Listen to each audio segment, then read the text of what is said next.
Hello, ladies and gentlemen. Welcome to the Game Hub. I'm your host, Cameron K, and we are finally in the month of June. Summer is right around the corner, and a bunch of fun videos are coming out this month. A couple I've been trying to do over the last couple years, some that I came up with recently, and I also got one Tales from the Convention to do this month, so I'll decide that later. But right now, I'm going back to my top 13 with a game that sadly a lot of people don't know as much as its predecessors. And if you can tell by the artwork behind me, Mega Man has been a part of my life since I can remember. I remember playing the old N64 one with my cousin. We didn't really know what it was about. We just played it because it was cool. Then I got into the Battle Network series because of NT Warrior, the anime. And I finally beat that game, all those games, earlier last year.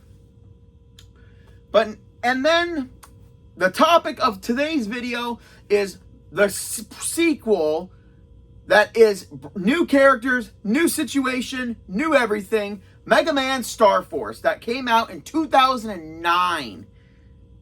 2009, right?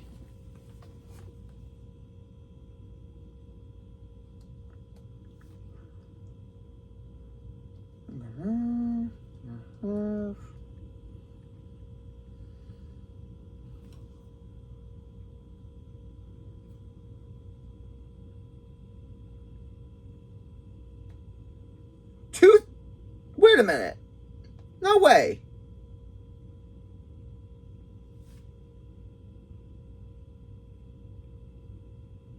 (2007). Really? Man, every time I discover this stuff, I feel older than I am. Which is kind of a sad thing, but I digress. The Mega Man Starforce series is the only Mega Man series that I actually beat fully without a remaster game. And it is time for me to go through my favorite bosses from this amazing series.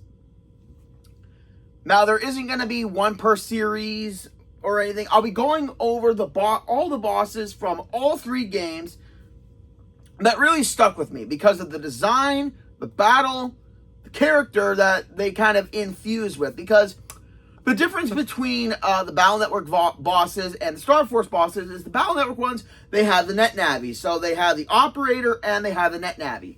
This one, they have the EM being that merge with the negative emotion of a human in order to become the super form, basically the actual battle form. Until number 3, where they did a little something different for some of the bosses.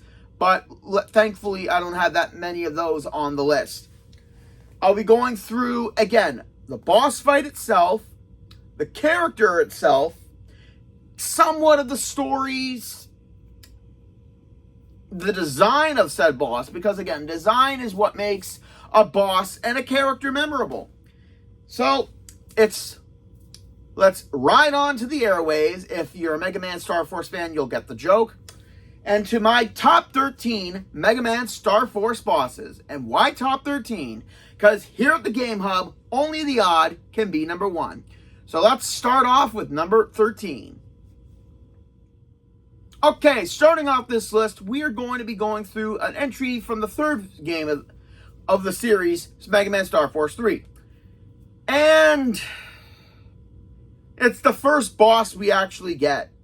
Unlike in the previous games, where an EM being is merged with either the darkness, the negative emotions, or the evil of a person into creating the evil form, the form, two characters who work for the villain dealer, that's the organization, named Jack and Queen Tia. Yeah, when you play that game, when you play these games, you can obviously see some kind of theme. The first game was used with the constellations. Second game was used with mythic creatures and Nazca lines.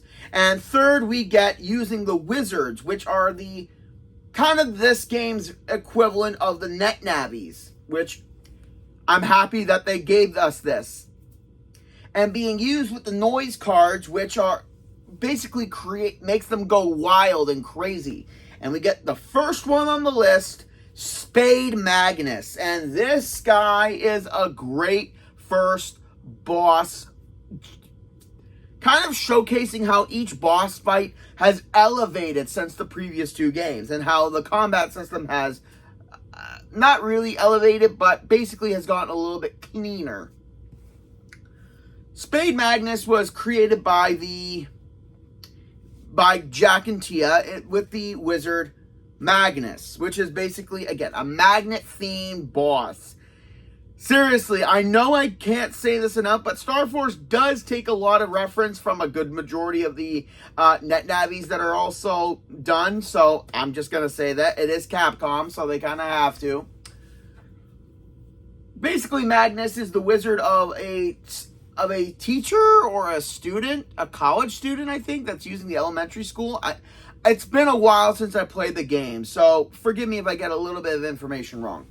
Who uses Magnus to send a rocket into space, which, again, is a cool experiment, using magnet propulsion. However, Tia and Jack use the noise card of Spade in order to corrupt Magnus to create the monster that we see, which is, instead of launching said rocket off the roof, is building up its energy to make it explode.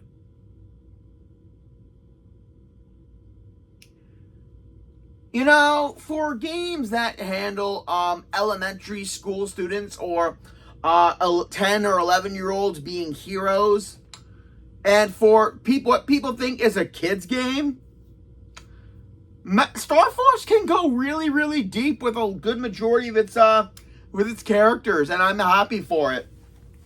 So, obviously, Mega Man has to go into said rocket, into the computer of the rocket, in order to fight Magnus.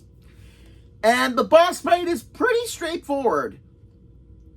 Spade Magnus can shoot missiles at you, going down each column, turn himself into a spinning rocket and come at and go down an aisle and then break a panel. And sadly, again, in the Starforce games, instead of having like the 3x3 grid, you are going kind of down range, and you can only go left, right, and middle. And since this is the first boss of the game, you are not going to have access to a lot of wood element chips, which are weak, which are the strength to electric types. He'll also swing his swords at you. Once again, Magnus doesn't have that many weapons in his disposal in order to fight you. But overall, great boss fight, great start to the final entry of Starforce. And his magnetic personality... No, I'm not doing any magnet jokes. Can we just continue, please? A boss right near the end of Mega Man number 1, of Starforce 1, and kind of makes a return in Starforce 2. Like I said, these bosses are a combination of the character and the human characters. And in this case, we get...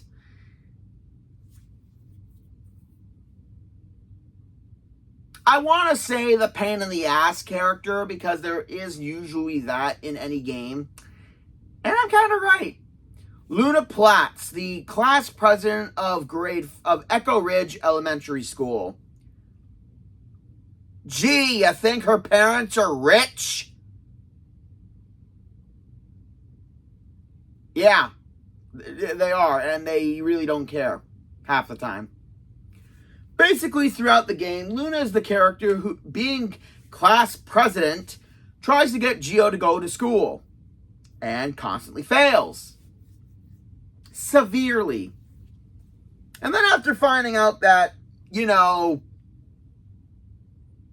is going to school and everything, yeah, she starts to kind of develop a kind of crush on him, or at least his split personality, Mega Man. during near the end of the game, near the end of the whole situation becomes terrible because a monster decides to attack scenario. Seriously, with the Mega Man series, you can set your watch by how coincidental field trips happen and detrimental monsters come out. Seriously, anyway, I digress. Following Geo and artist Sonia on a date, kind of being a little jealous, Luna is found out and her parents find her, saying that because she is not acting proper, that they would like her to be, they are sending her away to a school where she will have no contact with any of her friends. Luna is sick and tired of having to be controlled, and what should come her way but the Ephemian Ophiucha. For those of you who aren't vast of astrology, Ophiucha is the snake charmer constellation. Basically, Ophiucha plays off of Luna's parents controlling her and wanting her to do what they want. And having no control over her life, she gives in, giving birth to Queen Ophiucha. One of the few characters, one of the few bosses in this game that does not have their element present. But I do love this sick design. I'm not going to lie. It's both serpent, Medusa, but also kind of Arabian Queen with the mouth scarf and everything, and I love it. And Ophiucha, being the snake charmer, can control snakes. Which at the top of the shopping area on the roof is a reptile house exhibit. Yeah, I couldn't think of a better one for that. Oh no, wait, I can.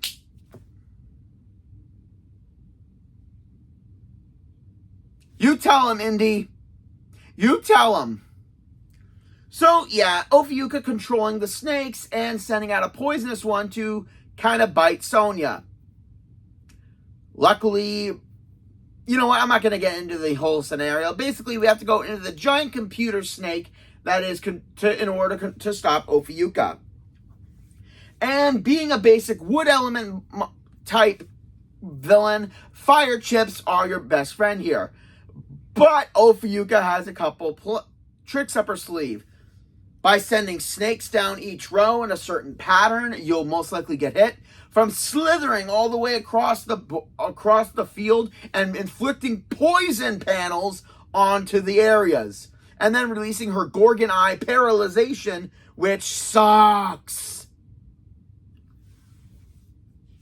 Love the design, love the story. And also, after this whole thing, Ophiucha is the one who doesn't give up easily until another character basically blasts her and destroys her until she's revived later on. The one thing I love about Queen Ophiucha is basically how she doesn't I'm trying to find the right words of how to say this. What I love about the design and the scenario of Queen Ophiucha is it takes a character who is always a problem, but kind of gives her so much control with this combination. Like, she gets to release all of her aggression out on her parents by squeezing them to death with giant snakes. Oh, okay, I didn't mean it that way. I'm just saying it's a great way of making the parents, like she said, suffer just like they've made her suffer. And again, give Ophiucha props. She knows exactly how to tackle a girl. Well, how to manipulate one, I mean. And then after we save her, she finds out that we're Mega Man. She makes a small appearance as a hostage and then bringing back Ophiucha's power into Luna in order to stop us in the second game. But it's not really Ophiucha. It's just kind of a brainwash scenario. So it gets a bye. It's the same boss fight, just the snakes go a little bit faster. Okay, slither into the next entry, please. Patrick Spriggs, one of the only friends Geo made before the whole going back to school section in number 1. Great character, but for some reason, okay, if you're not plain stupid, you can kind of notice some things, like when the boss Libra Scales was on the loose, something is amiss. And Patrick is one of the few times Geo actually opens up to someone his own age and kind of gets an understanding of wanting to be friends with everyone else. Patrick brings him to the island area where he grew up. Basically, Patrick was abandoned as a child by his parents and thrown not in the trash, but the dump, basically, on the island, which, yeah, like I said, Starforce can get dark when it needs to.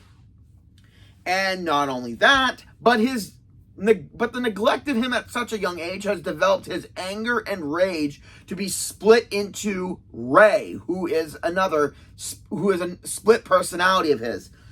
And then, in which case, Gemini comes into the picture. The FME in general of the main villain of number 1.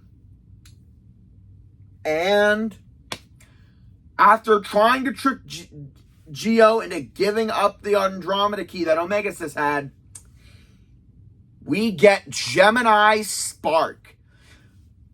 This is another element design that is perfect. Having someone with split personality disorder being used with Gemini in order to create 2 different entities. And I love their design. They're an electric themed boss, with each one of them having a golden gauntlet on each one, but they have the plus and minus symbol on each one. And their ability to break up the bonds of humans by using positives and negatives, because 2 positives repel each other, just like 2 negatives. And I find that a beautiful, somewhat sadistic design that really implements Patrick and Ray wanting to get rid of people's connections because, yeah, they were alone. They were all alone, which makes sense because they're the only ones each other can count on, and I kind of get that. It was done recently in a list of Josh Scorcher, his personal boss fights. And I was very, very surprised. And I agree fully. And going into the boss fight, it's so, like he said, it's so personal for Geo. Having finally opening up to someone, except for Sonya, Bud, Zach, Mr. Baron, the teacher. Yeah. Geo opened up to a lot of people. But it's this boss fight that really hits him because he was betrayed. And the boss fight is fantastic. Having only Ray's black Gemini, the only one who can take damage. Yeah, you can try to hit Patrick's white one all you want, but it's not going to deal any damage, which really showcases, I love, again, how this boss fight translates into having split personality disorder, as Patrick can take the brunts of all the fighting, but it's Ray that he's protecting and the one who gets hit with the real damage. And their fighting style is very unique. They'll each use their own attacks, like using a rocket punch with their gauntlet arm, an electric sword attack, and then they'll merge, and then they'll put their hands together to do their Gemini Thunder, which shoots down the center row and then basically hits the other 2 panels next to you. So you either got to have invisible ready or your shield ready. And again, obviously, being electric type, wood element chips will do the best damage. And after the boss fight, Geo and Patrick go their separate ways. Patrick realizing that Gio's never going to understand his side of it. And Gio, after this chapter, Gio contacts all of his friends and severs connection with them. Because he is not willing to risk being hurt that way again, like Patrick did to him. And I get it. It's perfect. And then later in the game, Patrick kind of saves him from a revived Gemini attack, but it's very brief. And then they make him a post-game boss fight in number 2, where he went traveling and Ray is under control. And then for some reason in that boss fight, both of them can be damaged. You took the best part of that boss fight and you destroyed it. Well, at least Gemini Spark gave us a great lesson in sometimes trusting people and gave birth to a great boss fight that utilized split personality disorder. I don't think we'll ever see a game utilize a disorder like that in anything else. So, kudos, Capcom. Okay, I'm sensing a bit of a pattern going on with these entries right now.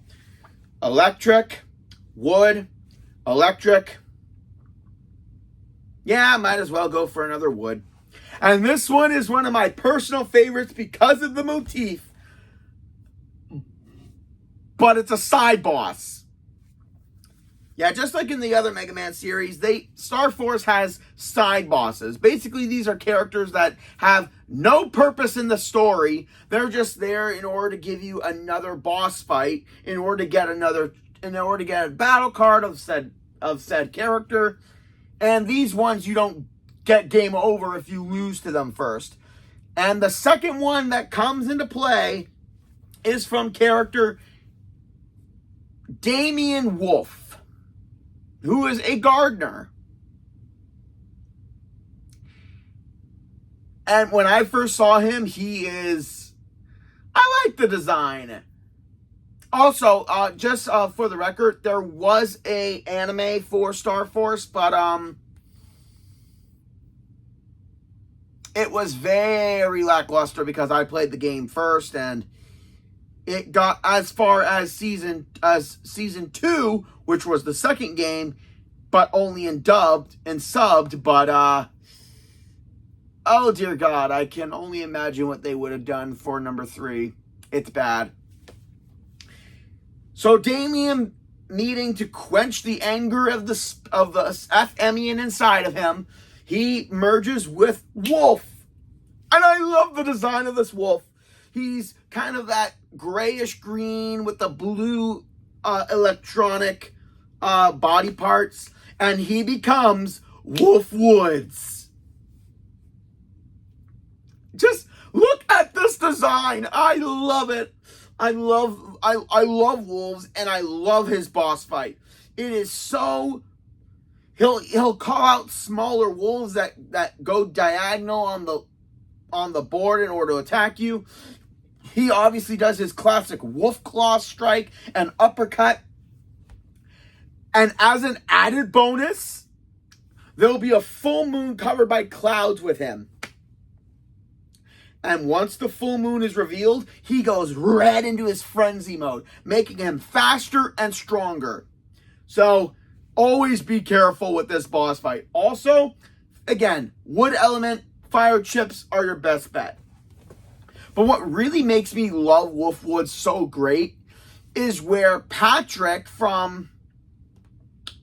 got dubbed down to a post-game boss fight in number 2. Damien is in number 1, and then gives a slight story motif in number 3, where a villain starts attacking the school later on, and we do get to do the side boss fight with Wolf Woods, but he joins in the fight. Out of nowhere, joins in the fight. I love it. Oh, God. So, Wolf Woods, Damien, Wolf... I love ya. I just wish you guys were implemented a little bit more. And hell, if they ever do a Starforce 4, or if they do a remaster version for the PlayStation, I can't wait to fight you again. Okay. I've talked a lot about Mega Man Battle Network 1 recently, but now we're finally getting into number 2.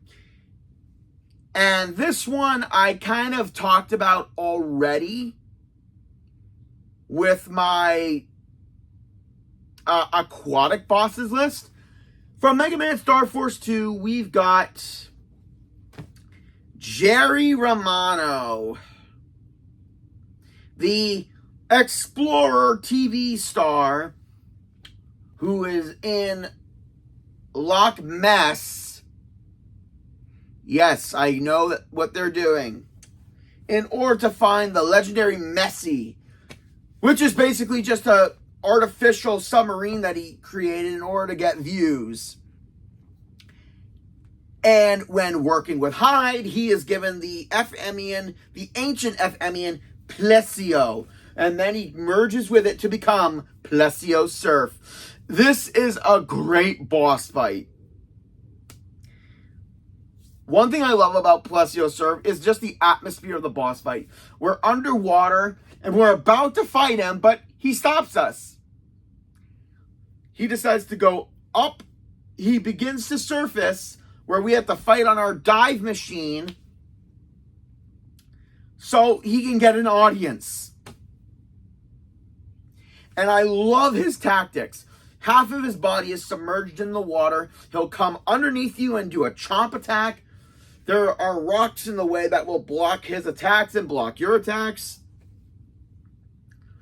He'll do a thunder breath attack, and then he'll do a tsunami wave, which pushes the rocks toward you and will definitely damage you. So, yeah, aquatic boss, electric is going to be your friend here. Fire, not so much. And the one thing I love about the character of Jerry and Plesio is that Jerry is egotistical. He literally used Zach as the kid who saw Messi just to boost his own rating and to become this amazing guy who's a great guy. Not so much. And then, after he's defeated, he untransformed and he's flailing in the water trying to get above water of a tsunami he created that's flooded the entire area. And then he's arrested for obvious attempted murder, kidnapping a child, and technically environmental damage. Like, this is the thing. If he wasn't so egocentric with the camera on him, he wouldn't have been found out. We would have had to have pulled him out of the ocean, and we would have looked like we saved him. But no, he was egocentric and absolutely had to be in the camera frame for his great battle with Mega Man.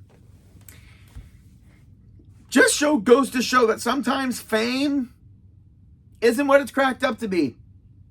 And everyone gets their 15 minutes of fame. And then they get to go right to prison. Alright. From one Starforce 2 villain boss to another, we get an actual one that isn't evil. In the traditional sense of being evil. We have the Shaman. Okay, little context. During Starforce 2, Geo's friends, except for Luna, are sent to different places of the world. Zack was sent to Loch Ness, and Bud was sent to... I can't say that. I can't say this with a straight face. Wazapa! No, seriously, it's called Wazapa. It's basically a kind of a poor village country which is scorching hot. Oh my God. Mega Man Starforce 2 is basically globe-trotting. So where was I? Ah, yes, the shaman. The shaman starts off, when we first come into the village, the shaman is basically a guy who is very proud of his culture and his country. And they reveal their great god, Budicus, which is Bud with amnesia. Phone died, had to charge. Where was I again? Ah, yes, Bud being a god to these people.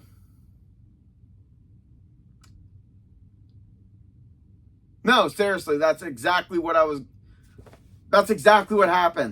Bud arrives here, he gets amnesia, the shaman takes advantage of him. And if we go further into the village, we find the Nazca lines, or the Wazapa lines, and some of them look very, very familiar.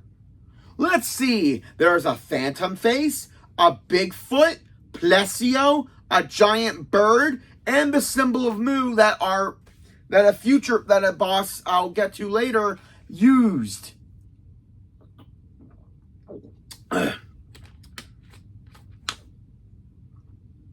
So, long story short, we get Bud's memory back, and we try to take him back.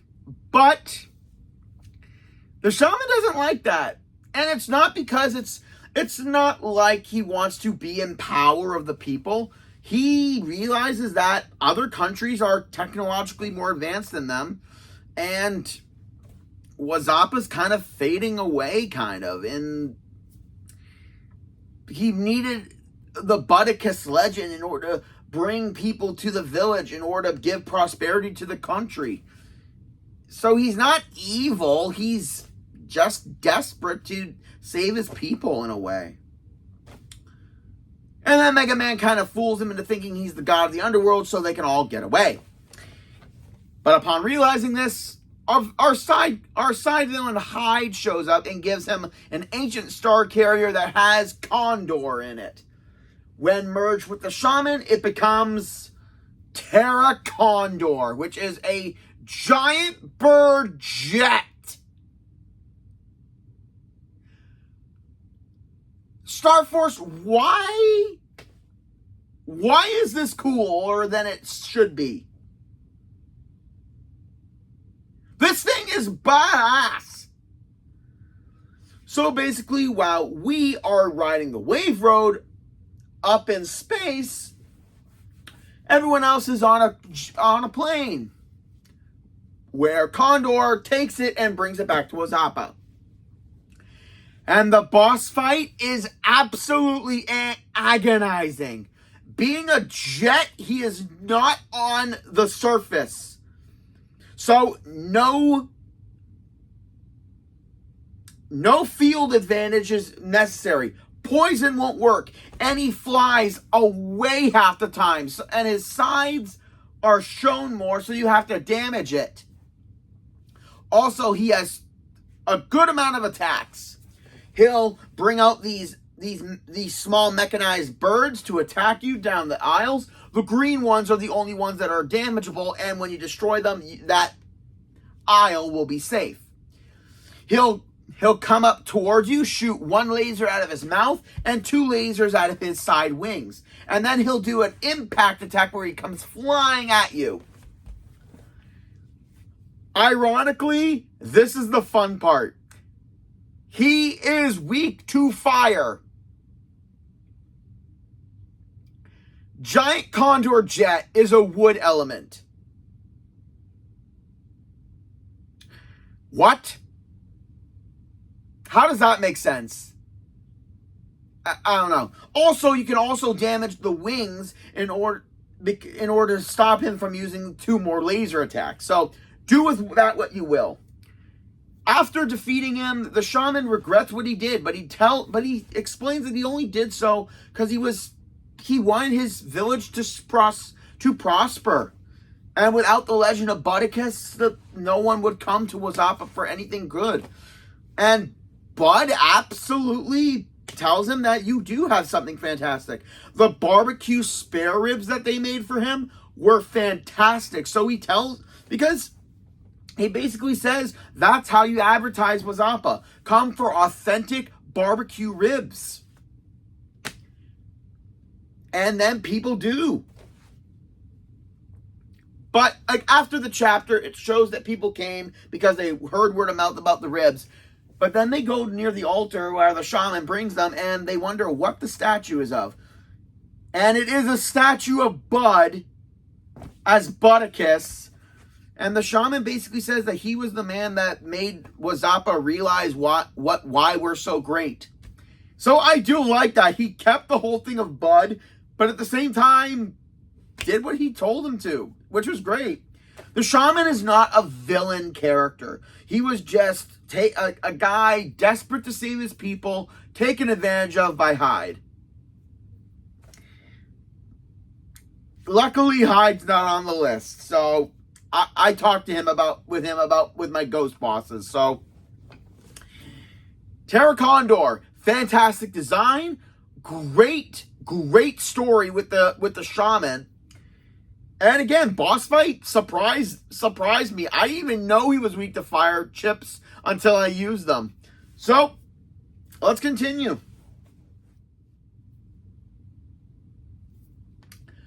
Well, we finally get to go back to Mega Man 3 for once. And this one is without a doubt terrifying. There's a big theme in Mega Man Starforce 3 with some of the bosses. We've got Spade, Club, Diamond, no heart for some reason, Jack, Queen, and also technically later on we'll get an Ace. What's missing, guys?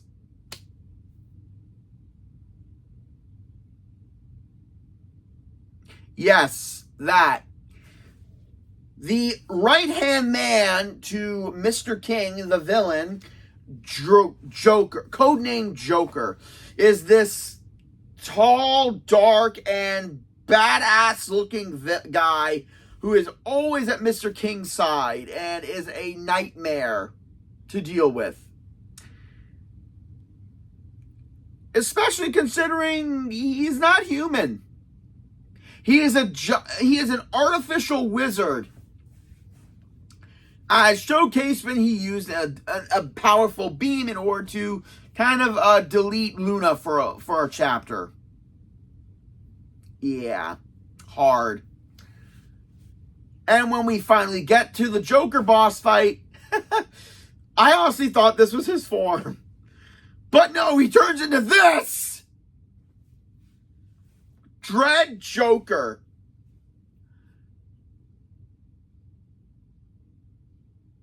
You made him stronger and more powerful. And you made him more badass. Also, I dig a character with blue sunglasses. Especially if they're a visor. Shut up, I love these sunglasses. Shut up. So Joker is absolutely hard to fight. He doesn't flinch. And his attacks are menacing.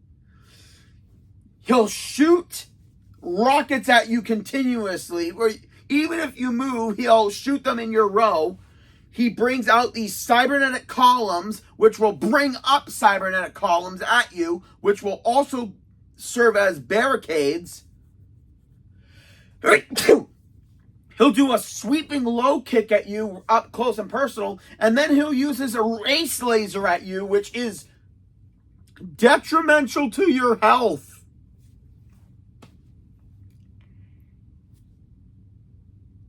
And then, and again, his health is high, but his power is unbelievable.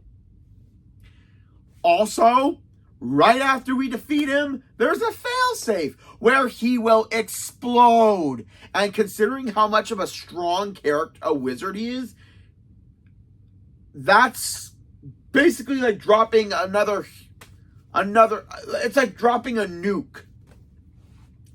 And considering after what the area looks like after that, yeah.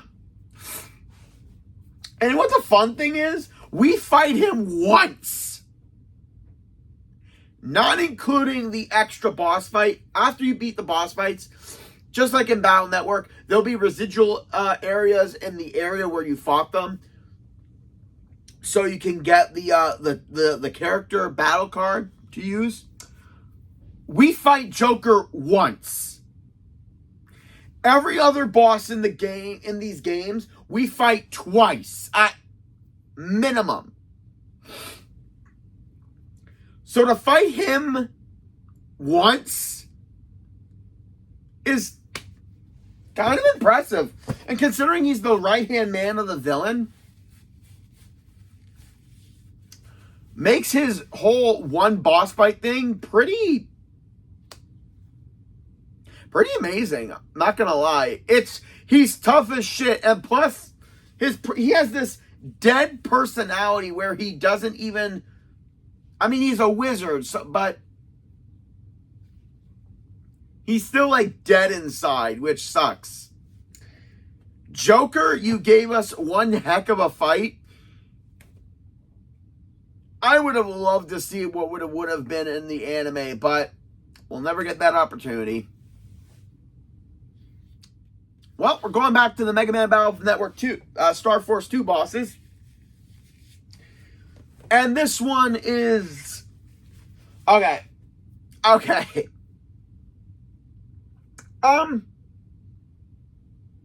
Why is it we always meet famous people for some reason in these games?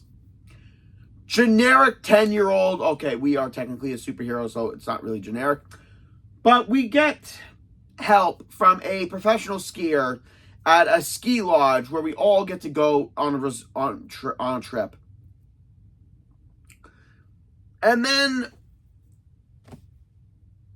we hear about the ski lifts going down, viruses being around throughout the resort causing problems, especially during the cooking festival that happens at the resort.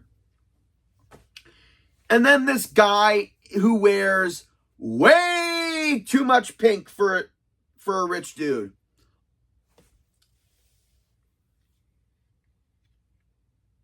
This, ladies and gentlemen, is Richie.com, a rich jackass who keeps asking the guy who runs the hotel to shut down so he can buy up. Gee. A rich guy who looks like this wants to buy the hotel, but they won't sell. A whole bunch of problems that are happening, and the sightings of a Bigfoot may be behind it. Someone call Mystery Inc. No, seriously, I'm very surprised at the end of this chapter, he doesn't say if it wasn't for those meddling kids.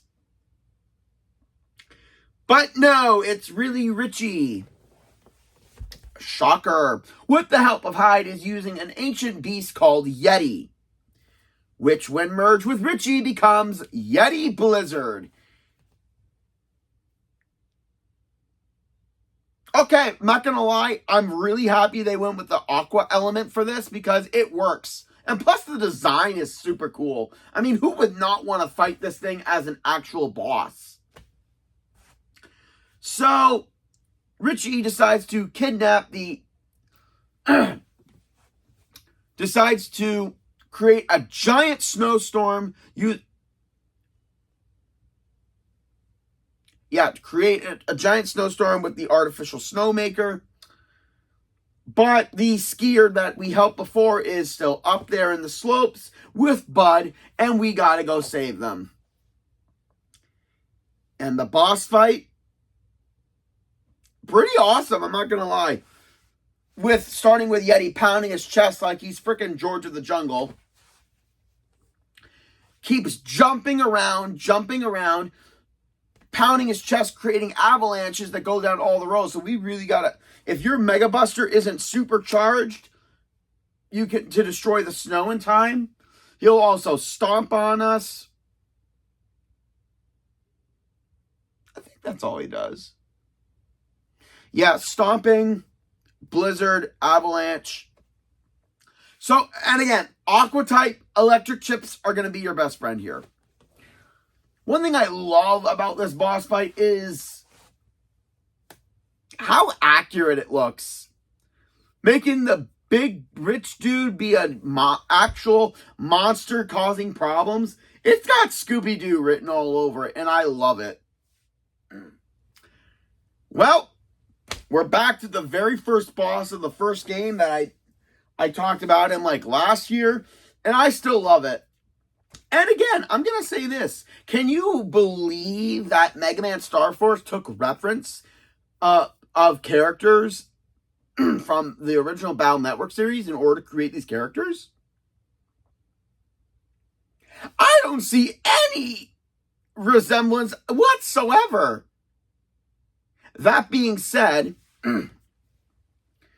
yeah, I'm talking about all of Taurus Fire's boss fights because they're basically the same. From his punch attack to charge attack to his fire breath attack, it's all the same. But what really makes me love Taurus Fire and Bud is the entirety of all three games and the relationship thereof. In the first one, Bud is scared of being of Luna cutting their brother band because he kind of likes her, but he's also friends with her.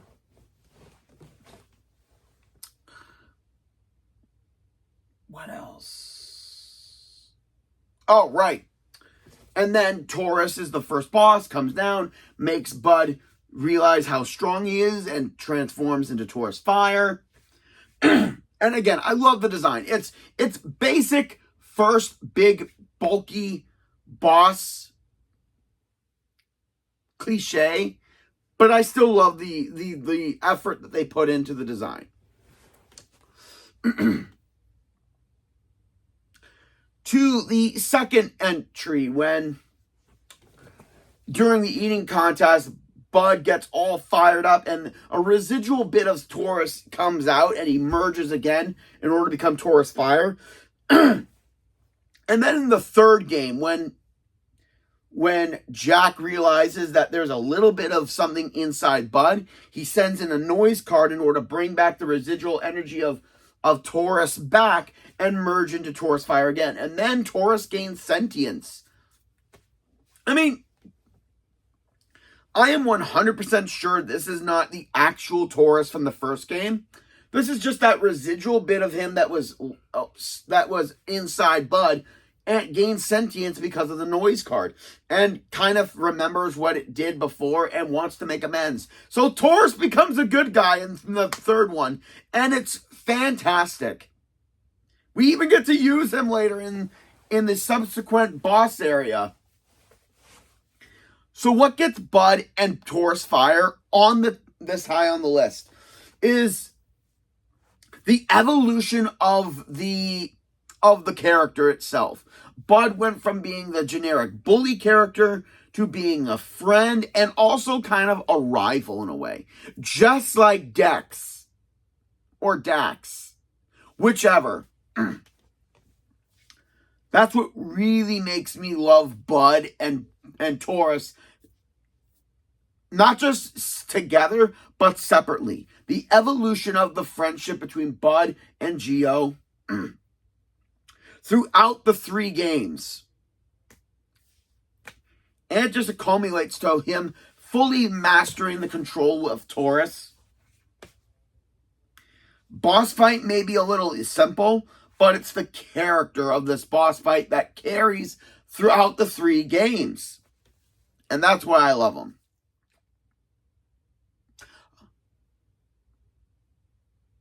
Okay, this fourth entry is, at first I thought this character was going to be absolutely badass. He is. But at the same time, he's a bit of aloof. From Mega Man Bound Starforce 3, we've got Ace. This dude just screams comedy police officer to me. But he's also such a strong and competent character. Especially paired with his partner, XIII, who is this cybernetic hound-looking character. Oh my god, it's Rick from Power Rangers SPD. But, you know, slightly cooler.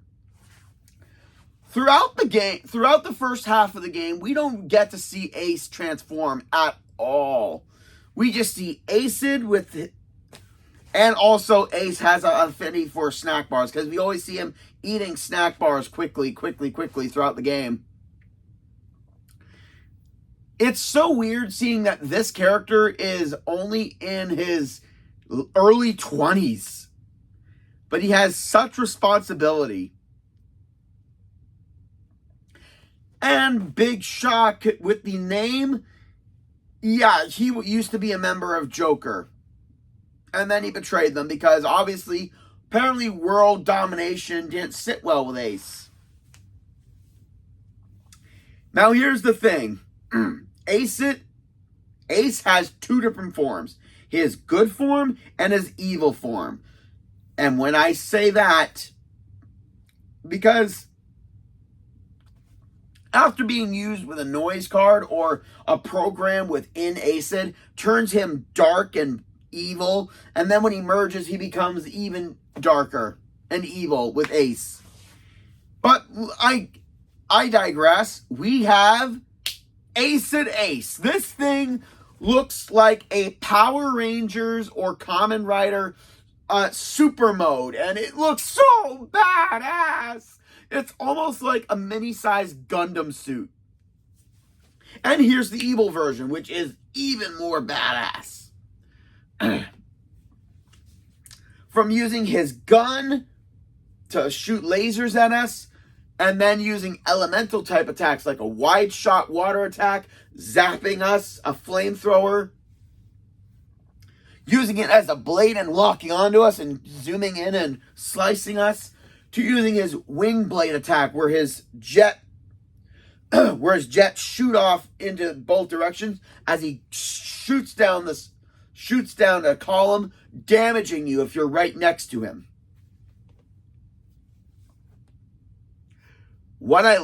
And the dark version just has more health and is so vicious looking. It's fun.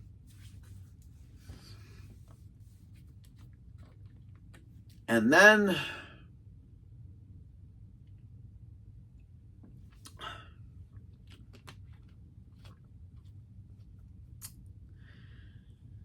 it's sad that with the canon of the game, despite that happy-go-lucky ending title that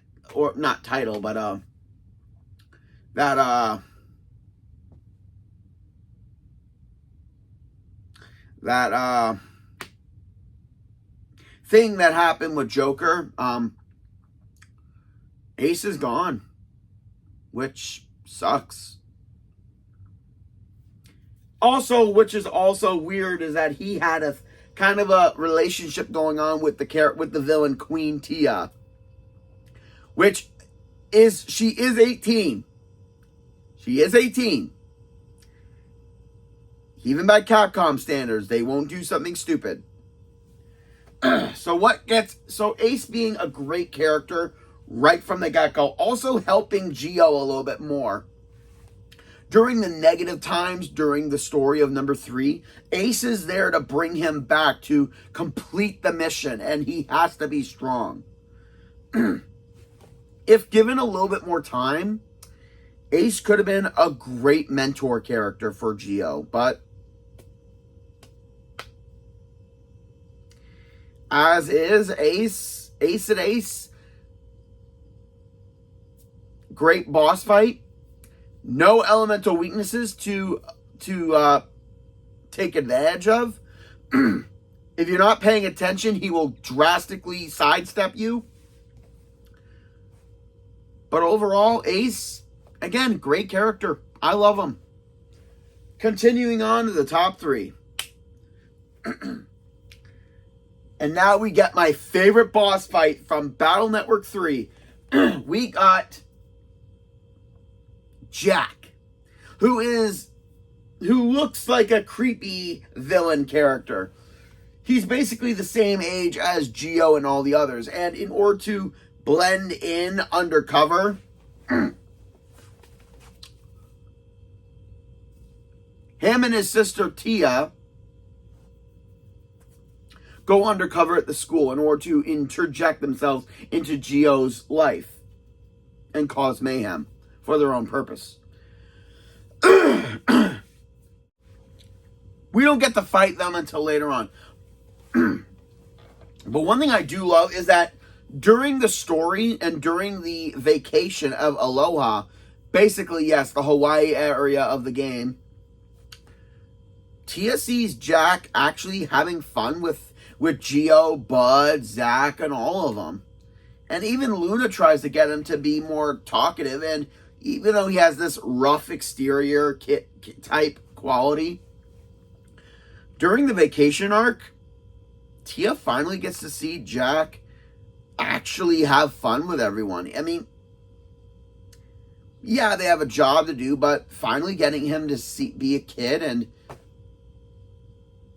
I just wish things changed in that game. So, it's revealed that Tia and Jack have FMEans themselves, who are some of the worst ones. Like, if you guys thought Gemini was the worst, no. Tia gets partnered with Virgo, and Jack gets Corvus, which is basically the crow constellation, and merged together in order to form Jack Corvus. And I love this design. From the jet black wings that can actually fly, that turn into sharp blades, to the giant visor with the orange visor with the helmet, and the purple fire coming out of his head. And yes, he is fire attribute. One of the few fire attributes we get in this game.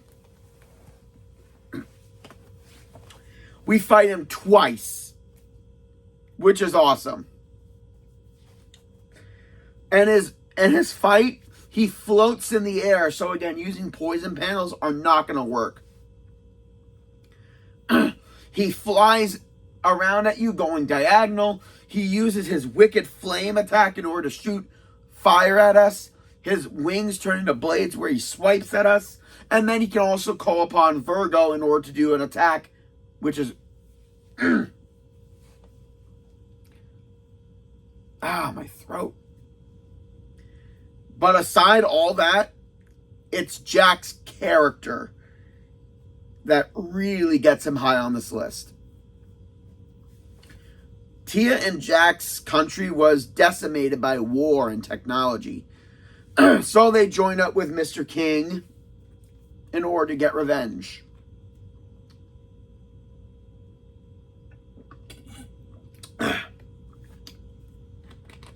But here's the thing.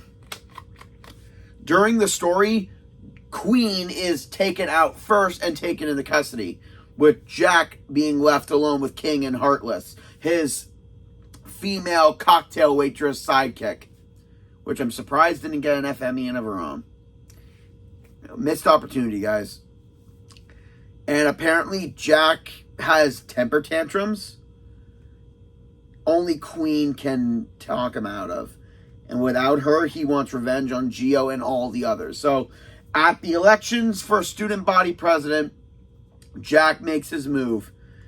And everyone tries to talk him down. Zach, Bud, even Luna tries to get in his way to talk him down, saying that he doesn't have to do this. But Jack is in that mood and he won't listen to anyone. So having that kind of mindset with a kid that young, without his support, with kind of his sister, who's also the parent to him, to not being there to talk him down. Yeah, I would have loved it if there was an anime for this one where it just showed him going wild and crazy. Great boss battle. I've actually died a number of times with Jack Corvus. From design to story elements to his overall battle, Jack Corvus is definitely my third favorite Starforce boss fight. And now we're going to strung on into the next one. Well, I managed to go this long without mentioning her. I mentioned her in my top 13 video game females list. That was a while ago. Shoot. So, what is it with Mega Man characters and their love of the pinkish red hair girls?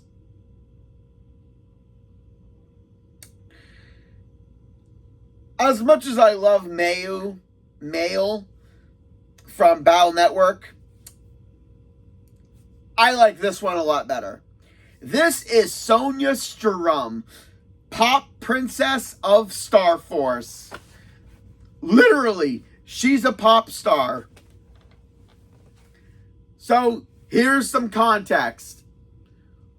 Geo accidentally meets her after hearing her sing. Yeah, that tracks. That's how 11-year-olds meet the girl of their dreams.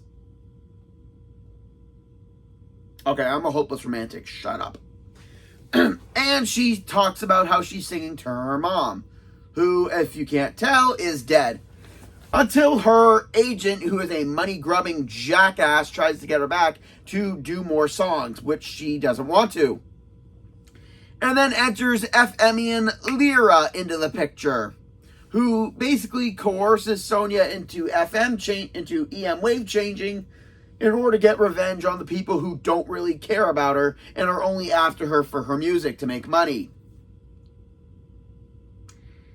Are we sure this guy isn't Mickey Mouse from South Park? I'm just saying. So Sonya then becomes Harp Note. Wait. Yeah, Harp Note. And I love this design. I love how it takes elements of Roll, but makes her hair blonde for some reason. Huh. Guess it's true. Blondes do have more fun. And her boss fights are somewhat simplistic, but always fun. Always a concert crash. Okay, really, how many music jokes am I going to do for this entry? Obviously, realizing it's her because of the songs, Geo tries to talk her down. Doesn't go very well, and then we fight her. Boss fight, pretty simple. She'll create two soundbox woofers to shoot her music notes at you. She'll send her guitar strings down, and as she catches you, she'll strum a couple notes and damage you. She'll get right up close to you and sing a heart-shaped vocal sound, which will paralyze you. And then in number 2, she can do a purple one that will confuse you. So I like how they upgraded the boss fight a little bit. And also, just like XIII, no elemental weaknesses. So Sonya is not going to be easy to take down. And once you do, she kind of apologizes and didn't want to cause so much harm. And even Lyra kind of has a change of heart afterwards and doesn't want to go back to the FMians and wants to stay with Sonya. And her and Omegasis have a couple cute flirty moments, which is awesome. Just like Mega Man and Roll. And then in the second one, Sonya returns. And then since she's the one of the people who gets sent away, like Bud and Zack, we find her later, but then it's revealed that she doesn't want us to follow her. She's done with us. And it's revealed that she's pretending to be this way so that The villains of number 2 don't hurt her, don't hurt us. But we find her again and tell her that she can push us all she wants. We're not letting her go. Ah, young love. And then she returns in the 3rd one. And I swear to God, in every single game, they go on dates. Every single one. First, it's just to go shopping and everything. That's when Ophiuka attacks. And then running back into her. And then the 3rd one. Wait. Yeah, they go on a date in the 3rd one. And then there's a moment in the Aloha area where we get to pick an item. Doesn't really matter. Always pick Sonya's because we get a cute moment with them at sunset. Oh, I just love it. Like, I love these characters together so much because they actually go on a date and they act on dates and they actually show how much they care. And that was something that I was missing from Lan and Mail. I mean, yeah, we know that they end up together and we know that Mail was really liking Lan, but Lan's an idiot. So yeah, best girl from Starforce. Love the design. I love the outfit. The boss fight is somewhat simplistic. But again, if it's your first time playing, it's definitely going to give you a hard time. So,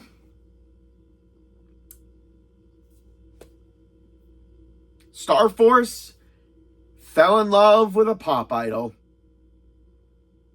What if they can make that into a K-pop drama, into a K-drama? Well,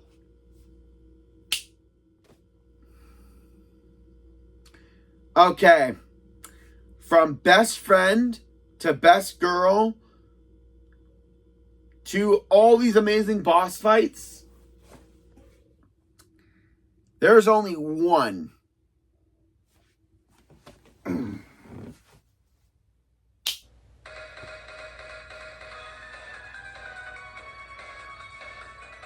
Starforce fans, how could I not put Solo at the top of the list? How? Okay, everyone else, here is the best amount of context I can give you. Appearing in the second game, we were missing something in the first game that all the other Battle Network games had. The rival. Oh my God. Solo is the equivalent of Chad and Proto Man, but elevated with a little bit of edge. Basically, context of backstory. Solo is the last generation of an ancient civilization of the continent of Mu. And that's spelled M-U, so no cow jokes.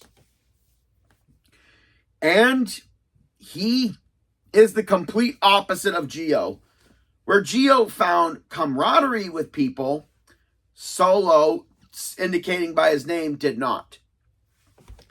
Basically, he despises all connections with other people and sees those who use it as weak. Considering because he was a descendant of the ancient civilization,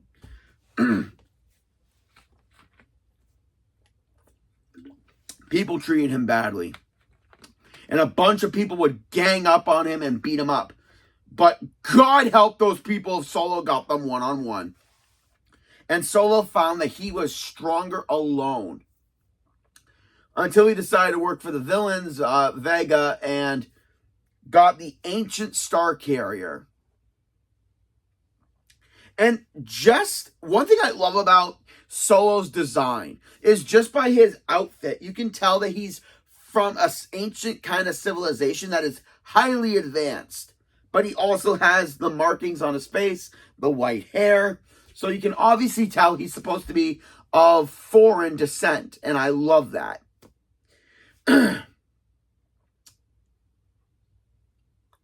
But Solo, again, unlike Geo, doesn't need an Ephemian to transform. All he does with the Star Carrier is make the mark of Mu, and he changes into Rogue.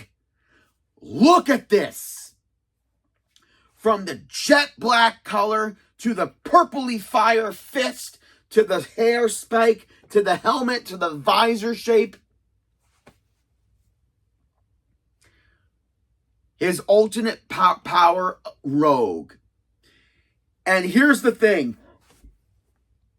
It is canon that he doesn't use an FMian to transform. He is transforming with the EmWaves of Mu by sheer will alone. And we fight this dude 5 times in the series. We fight him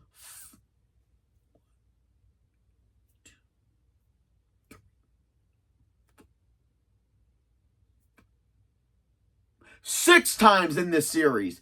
5 times in number 2, including post game where he's at his powerful. And Solo makes us work for it. If fighting Proto Man in every single game, unless you didn't get Team Proto Man and unless you didn't play Red Sun, then you don't get to fight him. But if Proto Man made you work for that victory in the Battle Network series, Solo makes you work for it in the Starforce series. And his combat skills are next to none. By going up close to you and doing a combo punches with a kick, sending his aura fist at you. And again, no elemental weaknesses, just like Proto Man. And later on, he gets even more powerful. He moves around the field so effortlessly, and later on, he gets the Mu barrier, where your first hit will be blocked immediately. Although one boss fight of him is just him deflecting our attacks, so it's a cancel battle. So you're not supposed to win. And then once you deplete his health to half, he'll break out his new sword and do sword slashes and wave blades at you. Oh my God, it's so awesome. But Rogue, here's the thing. After you beat him a good number of times, unlike Proto Man and Chod, he'll respect you, but he will never be your friend. He declines any form of that. And then he returns later in the third game, and oh my God, he is even more badass. As security wizards are about to attack him, something strikes them all down, and that reveals his ghoulish FMian partner, Laplace, which is this ghoulish, look, Laplace. And Laplace morphs into a curved blade, replacing the straight blade he had in the second game. And he can use it even when he's not transformed as Rogue. I'm not kidding. As a human form, he can use that sword to do combat. Which makes him even more freaking badass. And then we only get to fight him once in this game. Once in number 3. After him helping us for a good little bit. And then near the end of the game, when we're infiltrating Dealer's headquarters, all our other allies have taken the fall of the machines in order for us to progress. But there's no one left, and we're being zapped of our energy. But then the machine stops. For no reason. And then after we leave it, the machine, and then we can progress, we see Laplace's blade is stuck in the machine and it vanishes, indicating that Rogue basically saved our ass. Despite not wanting to be friends with us, he will align himself with us. But Solo saved us. And at the end of the game, him, Jack, and Tia kind of leave together, forming a group. I would have loved a Mega Man 4 in order to kind of end everything, but great character design, great boss fight. That Rogue is the only boss fight in the Mega Man Starforce series that is the equivalent of Proto Man. He makes you work for it. And again, with no elemental weaknesses, you can't cheese. And also, he doesn't flinch. No flinching. So, getting an actual window of opportunity to damage Solo continuously is next to none. You really got to be on your feet and think strategically in order to take him out. Great boss fight, great design, great story, great rivalry with Geo. Make Solo my #1 Starforce boss. And if his design alone isn't enough, I can't help you. And that's it for this week, ladies and gentlemen. And my throat's starting to hurt now. Hope you guys enjoyed the list. Like, comment, subscribe down below. Join me next week where we head back to Arkham to see what disasters happen after the Dark Knight fell. This is Gamer K, logging out.